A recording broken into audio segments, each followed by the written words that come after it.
Hello दोस्तों, आपका स्वागत है हमारे YouTube चैनल अनाव्या हिंदी स्टोरी पर। आज मैं लेकर आई हूँ आपके लिए एक सस्पेंसिव स्टोरी। यह स्टोरी मेरे और मेरे मालिक के बीच की एक घटना के बारे में है। इस घटना के बाद मेरी जिंदगी बदल गई।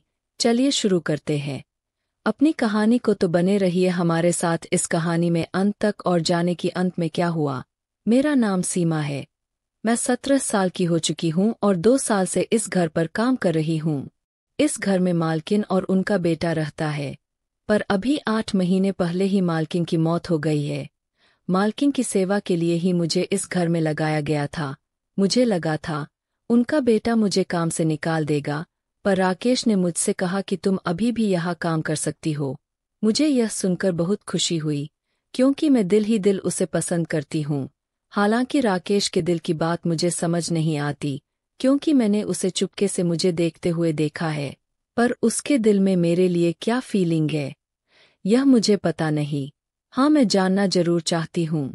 मैं दिन भर उसी के घर में रहती थी और मेरे रहने के लिए छोटा सा कमरा भी था, जहाँ मैं रात में सो जाती थी। मैं मालकिन की मौत के बाद ही राकेश के करीब करीब रहने लगी थी। मैं जवान हो चुकी थी और मेरा बाहर कहीं आना जाना भी नहीं था।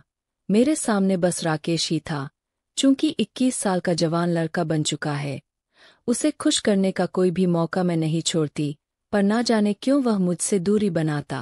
बातों बातों में मैं कभी उसका हाथ पकड़ लेती तो मेरा हाथ झटक देता और मुझसे कहता कि तुम मुझसे दूर रहा करो। मैं प्यार से उसका दिल जीतना चाहती थी, इसीलिए उसके लिए तरह तरह के पकवान भी बनाती थी, पर मुझे समझ नहीं आता था कि मेरे अंदर कुछ कमी है या उसके अंदर कुछ कमी है, जिस वजह से वह मुझे अपने से दूर करता है, जबकि चोरी चोरी मुझे देखता है। लेकिन बहुत जल्द मुझे वह मौका मिल गया राकेश के करीब जाने का। उस दिन सुबह से ही तेज बारिश हो रही थी। बारिश की बूंदें मेरे दिल में अरमान जगा रही थी।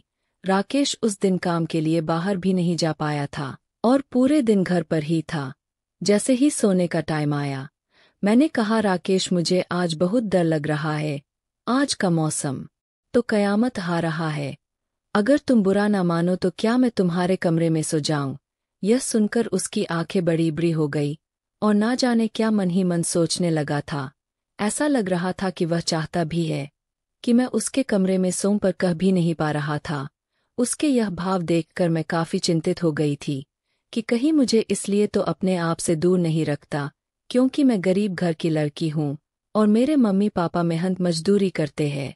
अपनी माँ की तरह मैं भी देखने में काफी खूबसूरत और हसीन हूँ, और 17 साल की बाली उम्र में मैं अपने जज बातों पर काबू नहीं रख पाती। ना ही स्कूल जाना था, ना ही मेरी जिंदगी का कोई मकसद था। बस माँ ने काम पर लगा दिया था, मैं काम कर रही थी। कभी कभी अपने घर वालों से मिलने तो चली जाती थी, पर मैं बहुत अकेली थी। मुझे कोई चाहिए था जो मुझसे प्यार करे। शायद उम्र की वजह से ही ऐसा था कि मुझे अपनी जिंदगी में एक लड़का चाहिए था, और मेरे सबसे करीब राकेश था। अंजाम की परवाह किए बिना ही मैंने उससे कह दिया था कि मैं आपके कमरे में सोना चाहती हूँ। मेरे मन में तो यह था कि मैं उसे हासिल कर लूँ, पर थी तो मैं नादान। थोड़ी देर वह सोचने के बाद बोला, ठीक है, तुम सो जाओ मेरे कमरे में। मैं अंदर आई तो यही सोच रही थी कि मैं कहाँ सोऊं, नीचे बिस्तर लगाकर सोऊं या उसके साथ बेड पर सोऊं। मैं राकेश की तरफ देखने लगी थी। उसने कहा, तुम चाहो तो बेड पर सो जाओ, बस मुझसे दूरी बनाकर रखना, या फिर चाहो तो नीचे भी सो सकती हो, तुम्हारी मर्जी है। राकेश तो मुझे शराफत दिखा रहा था, पर मुझे उसके करीब सोना था, तो मैं बेड पर ही सो गई। बारिश की वजह से काफी ठंड लग रही थी, ऊपर से पंखा भी चल रहा था। राकेश एक चादर ओढ़कर किनारे पर सो गया था। मैं ठंड से कांपने लगी और फिर अचानक बिना सोचे समझे शेखर के चादर के नीचे आ गई और इंतजार करने लगी कि राकेश क्या करता है, पर वह तो अपनी जगह से हिल भी नहीं रहा था। अचानक मैंने सटकर उसका हाथ पकड़ लिया, कहा, मुझे बहुत ठंड लग रही है, कहकर मैं उसके ऊपर चढ़ गई। मुझे इस हाल में देखकर उसकी आंखें बड़ी बड़ी हो गई थी, पर उसकी सांसें तेज तेज चलने लगी। चलती भी कैसे नहीं, मैं एक जवान और खूबसूरत लड़की उसके इतने करीब जो थी। मैंने कहा, मुझसे रहा नहीं जाता, मैं बहुत अकेली हूँ, मेरा अकेलापन आज रात के लिए दूर कर दो। मैं उसके बिल्कुल करीब आ गई और उसके होठों को चूमने लगी थी। वह भी बहकने लगा था पर उसके चेहरे में मुझे डर नजर आ रहा था। मैं उसके शर्ट खोलने लगी पर वह मुझे रोक रहा था। कहने लगा, सीमा ऐसा मत करो।